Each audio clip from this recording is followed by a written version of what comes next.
Don't pay somebody to do this really pretty simple maintenance item in your Toyota Tacoma, whether you're driving a 2024 Tacoma or even a 2022, a third generation.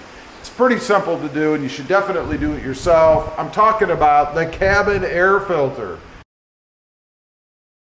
Something that a lot of people probably just forget about, or they pay a shop to change it for them. We're going to take a look at mine. It's been in the truck right now for, I don't know, about 8 months or something, however long I've owned this truck. And I'm curious to see what kind of shape it's in. First of all, of course, you got to get the junk out of your glove box.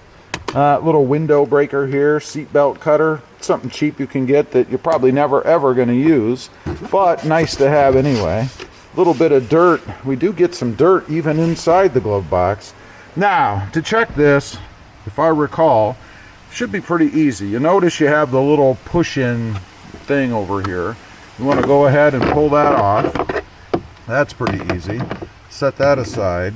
Now, once you have the door off, over here on the right side, and I find it's easier to do with a pair of needle nose pliers. You could, of course, just use your fingers, but this makes it a little simpler. You have these two little nubs or push together areas on the side. You want to just grab those and gently squeeze and pull, just like that. You can see there how it came off, not too complicated. And then over on the other side, I'll show you, it kind of slides into a couple of slots right here. So when you put it back in, you want to make sure you slide those in and then just snap it right back in. And also notice it points up. You obviously want to make sure that you keep that the same. So let's go ahead, take that door off. And it looks to me like via these little push-in things, you could remove it from either side, so you don't necessarily have to do it from the right side. Now, you see the filter, it's sitting right here.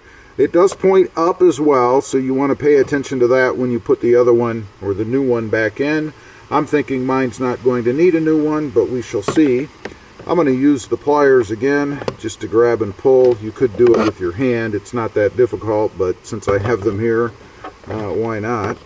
And let's go ahead and pull this out, see what it looks like. Okay, get it into the light for you. It's a little bit of stuff on it. You can see the gray areas in the filter. I mean, it's obviously doing its job. Certainly not completely filthy dirty. I see a bug or something down in there, but I'm just gonna, oh, look at the stuff that fell out of there. Wow, so did have quite a bit of stuff in it. I don't know if you guys saw that, hopefully. Did have some stuff come out. This is the scientific way to clean it, of course. If you're wondering, I would not use water or anything like that. I know a lot of people like to try to reuse these kind of things. I would not do it. I'm sure for, I don't know, 10, 15, maybe dollars, you can get the filter. And by the way, the filter is on the inside of this piece. You can see it here. Let's go over. I want to pull that out. Maybe we'll spread it apart even a little more. Just to see how dirty this thing really is. Let's go ahead and get some light on. Plus I want to see how this comes out. It should be pretty easy. And it is. It's really just like that. If you're looking for a part number, there is a part number in case you're looking to maybe replace yours. It does need to be replaced. I don't see any other part numbers on here anywhere. So looks like that is the part number. If you can't read it, it's BHHB6, it looks like to me. Now, spreading this apart a little bit, you can see there is some stuff in there. Again, it's nothing horrible. I will smack it a couple more times. Since I have it out, why not? And then to put it back in, obviously it's pretty easy. Once you have your replacement, or if you're doing what I'm doing, which should actually extend the life of this thing a little bit. I'm just going to go ahead and push it back in like so. And that's it. Make sure you have it good and flat in there. And now we'll take it over and put it back in the truck.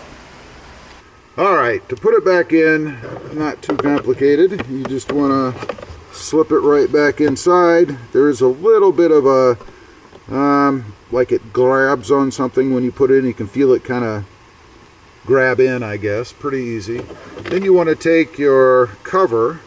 Again, make sure you have those little nubs in on the side, like so. And then you heard it snap there, I assume. That puts it back in. Make sure it's nice and secure, and again that it's pointing up. Then grab your cover. This is definitely not rocket science.